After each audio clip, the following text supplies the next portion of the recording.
রবিবার সকালে হঠাৎই একটি উঁচু পানির ট্যাঙ্কের মাথায় উঠে দাঁড়ান ২২ বছর বয়সের যুবক আব্বাস আনসারি। সেখান থেকে চিৎকার করে তিনি দাবি জানান বিয়ে করতে চান তিনি। ভারতের পুরুলিয়া শহরের দুলমি এলাকায় ঘটেছে এই ঘটনা। স্থানীয়দের নজরে আসতেই দ্রুত খবর ছড়িয়ে পড়ে এলাকায়। মুহূর্তেই ট্যাঙ্কের নিচে ভিড় জমে যায় উৎসুক মানুষের।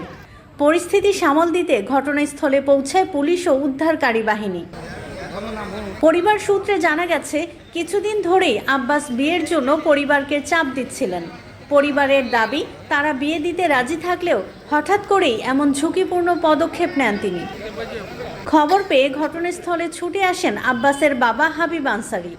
নিচে দাঁড়িয়ে ছেলেকে বোঝানোর চেষ্টা করেন তিনি, কিন্তু প্রথম দিকে কোনোভাবেই তাকে নামানো যাচ্ছিল না। বলছে বিহা দাও, তো রাইতে গল্প হইল যে বিহা দিব।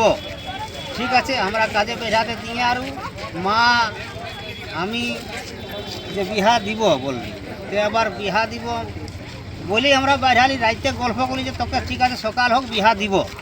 এই গল্প করে আমরা ঘুমালি রাইতে।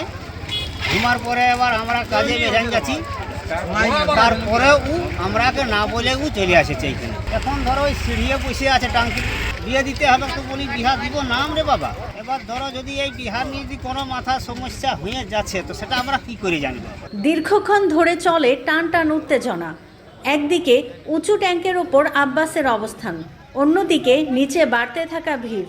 সব মিলিয়ে পরিস্থিতি নিয়ন্ত্রণে আনতে বেশ বেগ পেতে হয় প্রশাসনকে। অবশেষে অনেক বুঝিয়ে এবং বিয়ের আশ্বাস দিয়ে আব্বাসকে নিরাপদে নিচে নামাতে সক্ষম হয় পুলিশ ও উদ্ধারকারী কর্মীরা।